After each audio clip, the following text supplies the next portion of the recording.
የተወደዳችሁ የጄኤምኤም ቴሌቪዥን ተመልካቾቻችን ከጄኤምኤም ቴሌቪዥን መረጃዎችን ወደ እናንተ የምናደርስበት የዜና ሰዓት ላይ እንገኛለን። መረጃዎቹን የነገርኳችሁ ኒሊያ ሳሙኤል ቆይታ አደርጋለሁ። በመጀመሪያም ዋና ዋና ዜናዎችን ልንገራችሁ። የሴቶች ሰላም ግንባታ ፕሮጀክት በምዕራብና ደቡብ ኢትዮጵያ ክላስተር ተካሄደ።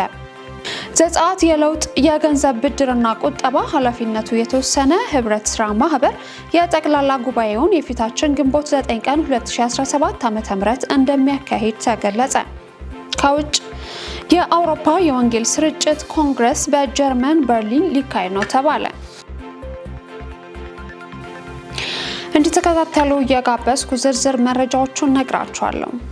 የሴቶች የሰላም ግንባታ ፕሮጀክት በምዕራብና ደቡብ ኢትዮጵያ ክላስተር ተካሄደ። የኢትዮጵያ ወንጌላዊት ቤተክርስቲያን መካነ ኢየሱስ ልማት ማህበራዊ አገልግሎት ኮሚሽን በኖርዌይ ሚሽን ሶሳይቲ ኤንኤምኤስ የገንዘብ ድጋፍ የተካሄደውን የሴቶች ሰላም ግንባታ ፕሮጀክት በምዕራብና ደቡብ ኢትዮጵያ ክላስተር አካሂዷል። ፕሮጀክቱ በዋቢ ባቱና ቡሌ ሆራ ደቡብ ኢትዮጵያ አማሮና አካባቢው ቢጌ ጊዳሚ ጊምቢ ጆርጎና ቢጆ ምዕራብ ኢትዮጵያና ዳልዳምቤ ከሚሺ ሲኖዶሶችን እንደሚያጠቃልል ተገልጿል። የዚሁ ጅምር አካል የሆነው የሁለተኛው ዙር የአቅም ግንባታ ስልጠና በነቀምት ከተማ የጥብቅና ክህሎት የስርዓተ ጾታ እኩልነትና የሴቶች ሰላምና ደህንነት ዙሪያ ስልጠናው ተሰጥቷል። ስልጠናው በምዕራብ ኢትዮጵያ ክላስተር ጊምቢ ጆርጎ ቢጌ ጌዳሚና ምዕራብ ሲኖዶስ ቦዲጂ ስር ከሚገኙት 3 ሲኖዶሶች የተውጣጡ 25 ሴት ተሳታፊዎችም ተሳትፈዋል። መረጃው የኢትዮጵያ ወንጌላዊት ቤተክርስቲያን መካነ ኢየሱስ ነው። በኢትዮጵያ ሙሉ ወንጌል አማኞች ቤተክርስቲያን በደቡብ ምዕራብ አዲስ አበባና አካባቢው ክልል ለአራተኛ ዙር የተተኪ መሪ ወጣቶች ስልጠና ተካሄደ። በኢትዮጵያ ሙሉ ወንጌል አማኞች ቤተክርስቲያን በደቡብ ምዕራብ አዲስ አበባና አካባቢው ክልል በክልሉ ጽሕፈት ቤት ግቢ ውስጥ ለአራተኛ ዙር የተተኪ ወጣቶች መሪ ስልጠና ተካሂዷል። ግንቦት 2 እና 3 2017 ዓ.ም በተካሄደው በዚህ ስልጠና ከ45 አጥቢያዎች የተውጣጡ 36 የወጣት መሪዎች ተገኝተዋል። በፓስተር ወንዲፍሩ አዲስ ክርስቲያናዊ አቅብተ እምነት በሚል ርዕስ ላይ ስልጠና የተሰጠ ሲሆን በመጋቢ ዮሐንስ አፈወርቅ ወቅታዊ የወጣቶች ተግዳሮቶች በሚል ርዕስ ላይ ስልጠና ሰጥተዋል። ሰልጣኞቹ የክርስቲያናዊ አቅብተ እምነት ምንነትና መርሆችን መረዳታቸውን ገልጸው በቀጣይም የራሳቸውን እንዲሁም የሚያገለግሉትን ወጣቶች ለመርዳት አቅም እንዳገኙ ገልጸዋል። እንዲሁም ወጣትነትና በወጣትነት የሚገጥሙትን ተግዳሮቶች በዝርዝር ዳሰዋል። ሰልጣኞቹም እነዚህን እውነት ከመገንዘብ ከመርዳት በፊት ወጣቶችን መረዳት ላይ ትኩረት ያደረገ አገልግሎት መስጠት እንደሚገባ መረዳታቸውን ገልጸዋል። መረጃውን ከቤተ ክርስቲያኒቷ ገጽ አገኘ ነው። በመሰረተ ክርስቶስ ቤተክርስቲያን መካከለኛው ሽንጥ ሸለቆ ክልል ባቱና ዙሪያው ከሚገኙ 4 አጥቢያዎችና ስርጭት ጣቢያዎች የተውጣጡ 200 አዳዲስ አማኞች ሰዎች የውሃ ጥምቀት ወስደዋል።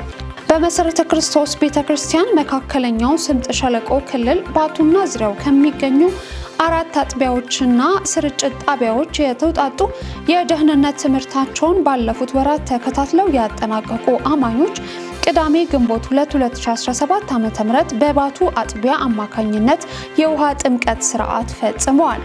በተመሳሳይ በዚሁ ዓመት በዚህ አካባቢ ከምትገኘው የመቂ መሰረተ ክርስቶስ ቤተክርስቲያን 108 ሰዎችን ማጥመቋን ገልጻለች።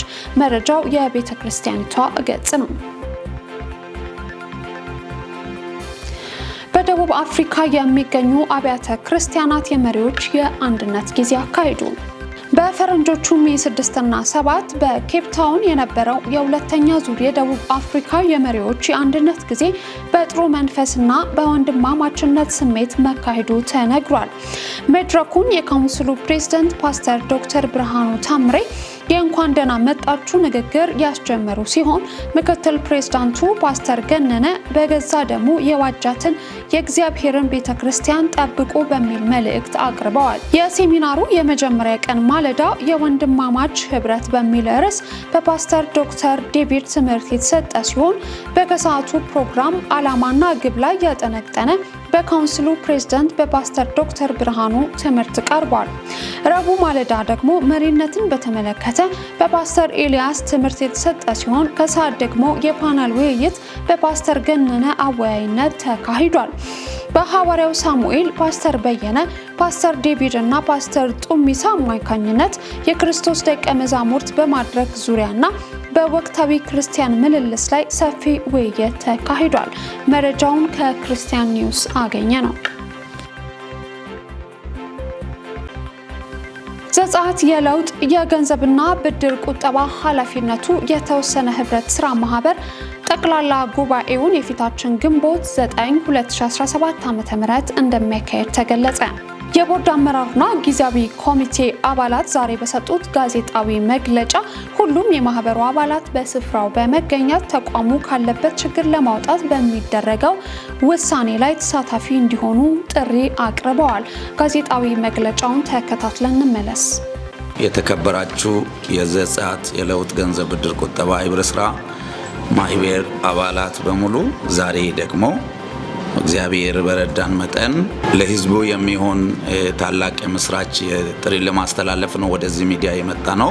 ዘጸአት የለውጥ ገንዘብ ብድር ቁጠባ ህብረት ስራ ማህበር በ2013 ዓ.ም የተመሰረተ የጋራ ማህበር ሲሆን በአጭር ጊዜ ውስጥ ከፍተኛ ውጤት በማስመዝገብ ከፍተኛ የአባላት ቁጥርና ካፒታል አስመዝግቦ በጥቂት ጊዜ ውስጥ ያደገ ለውጥ ያሳየ ድርጅት ነው በመንግስትም በሚታወቅ ሁኔታ። ነገር ግን ድርጅታችን ተመዝብሮ ትልቅ ጉዳት እንደደረሰ ይታወቃል። በዚህም ምክንያት ለብዙ ጊዜያት በፌደራል ወንጀል ምርመራ ቢሮ አቃቤ ሕግ ክስ ተመስርቶ ያለው ሂደት በቢሮአችን ላይም የኦዲት መንግስት መስሪያ ቤት ገብቶ እየመረመረ ይገኛል። ስለሆነም እስካሁን ድረስ የኦዲት መዘግየቱም ሆነ ሌሎች ችግሮች እስከዛሬ ውጤትም ስላላገኘን የህብረት ስራ ማህበር ጉዳዩን ወደ ውስጥ ገብቶ መርምሮ ውሳኔ ለማሰጠት ከፊት ለፊታችን ግንቦት 9ኛ ወር ላይ ከጠዋቱ 2 ሰዓት ላይ ለሚኩራ ወረዳ 10 ወጣቶች ማዕከል ላይ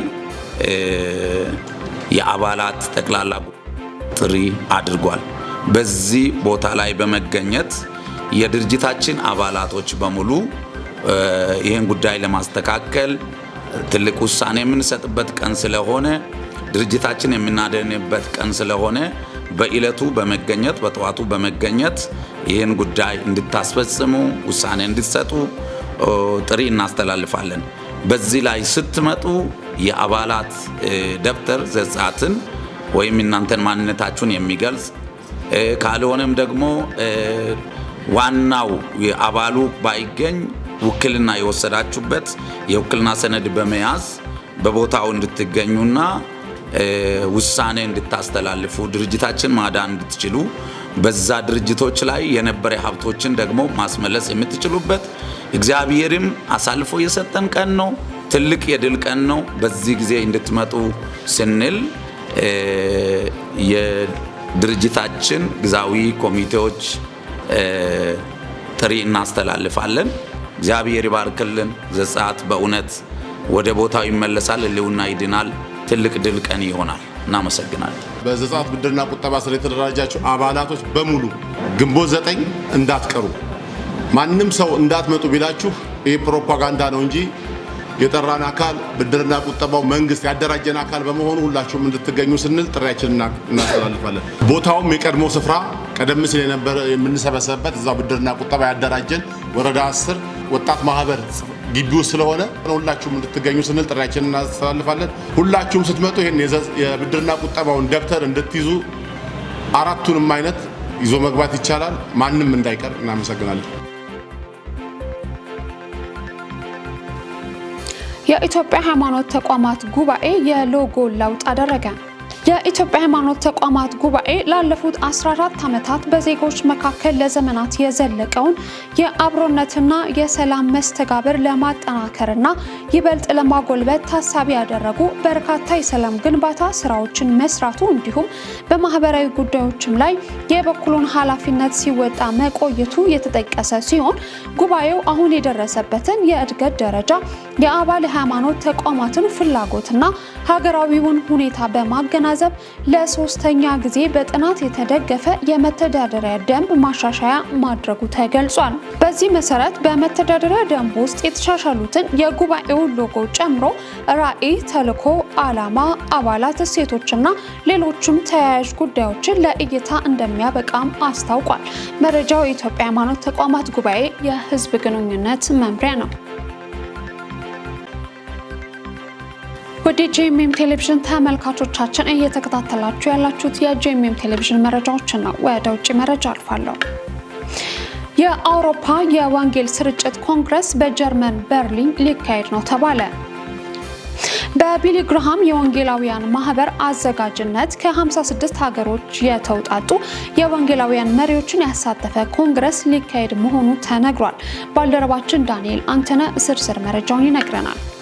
በአውሮፓዊቷ ጀርመን በርሊን ከተማ ሊካሄድ የታሰበውን ኮንፈረንስ ወይም የስብከተ ወንጌል ተከትሎም ከተለያዩ ስፍራዎች የመጡ የወንጌላውያን መሪዎች እንደሚያሰባስብም የቢሊ ግርሃም የወንጌላውያን ማህበር አስታውቋል። በቢሊ ግርሃም የወንጌላውያን ማህበር አዘጋጅነት ከ25 ዓመታት በኋላ ለመጀመሪያ ጊዜ የሚደረገው የአውሮፓ የወንጌል ስርጭት ኮንፈረንስ በበርሊን እንደሚካሄድም ተገልጿል። በዚህም ከ1000 በላይ የወንጌላውያን መጋቢዎችና የአገልግሎት መሪዎች በጀርመን በርሊን ለአውሮፓ የወንጌል ስርጭት ኮንፈረንስ ይሰባሰባሉ ተብሎም ይጠበቃል። በቢሊ ግርሃም የወንጌላውያን ማህበር የተዘጋጀው ዝግጅቱ ከግንቦት 27 እስከ 30 በማሪዮት ሆቴል ይካሄዳል ተብሎ የሚጠበቅ ሲሆን በሮሜ 1:16 በወንጌል አላፍርምና አስቀድሞም ለአይሁዳዊ ደግሞም ለግሪክ ሰው ለሚያምኑ ሁሉ የእግዚአብሔር ኃይል ለማዳን ነውና በሚል ሀሳብ ቀደም ሲል በ2000ዎቹ በአምስተርዳም የወንጌላውያን መሪዎች ጉባኤ ከተካሄደው ሁሉ የላቀ እንደሚሆንም ይጠበቃል። የክርስቲያን ኢንተርናሽናል ዘገባ እንዳስታወቀውም ከ13 ሀገራት የተውጣጡ 20 ተናጋሪዎች የሚሳተፉበትና በ10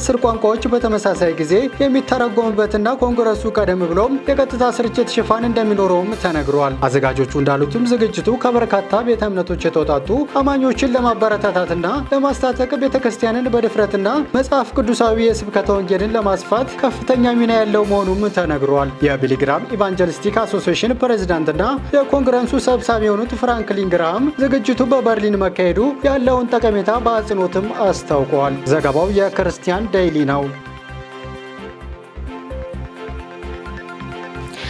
አሜሪካና ቻይና ለ3 ወራት ታሪፎቻቸውን ለመቀነስ ተስማሙ። አሜሪካና ቻይና አንዳቸው በሌላኛቸው ምርቶች ላይ የጣሉትን ታሪፍ ለ90 ቀናት ለመቀነስ ከስምምነት ደርሰዋል። የአሜሪካ ግምጃ ቤት ዋና ጸሐፊ ስኮት ቤንሰት ለ90 ቀናት ሁለቱም ሀገራት የጣሉትን ታሪፍ በ115 በመቶ ዝቅ ለማድረግ መስማማታቸውን ተናግረዋል። ሁለቱ ሀያላን ሀገራት እዚህ ስምምነት ላይ መድረሳቸው የተገለጸው በሳምንቱ መጨረሻ በስዊዘርላንድ በዝግ ንግግር ሲያደርጉ ከቆዩ በኋላ ነው። ይህ ንግግር ዶናልድ ትራምፕ ወደ አሜሪካ በሚገቡ ምርቶች ላይ ከፍተኛ ታሪፍ ከጣሉ በኋላ ለመጀመሪያ ጊዜ የተደረገ ውይይት ነው። ፕሬዝዳንት ትራምፕ ከቻይና በሚገቡ ምርቶች ላይ 145 በመቶ ታሪፍ ሲጥሉ ቤጂንግ በምላሹ ከአሜሪካ በሚገቡ ምርቶች ላይ 125 በመቶ ታሪፍ ጥላለች።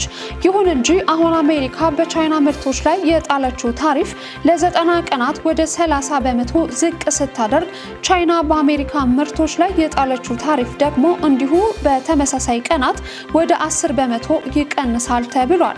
አሜሪካና ቻይና የገቡበት የንግድ ጦርነት በፋይናንስ ገበያና በዓለም ላይ ግሽበት ያስከትላል የሚል ፍርሃት መቀስቀሱ ነበር። መረጃው የቢቢሲ ነው። ለዛሬ ያዝነላችሁ መረጃዎች ከማጠቃለላችን በፊት አርዕስተ ዜናዎቹን አስታውሳችሁ።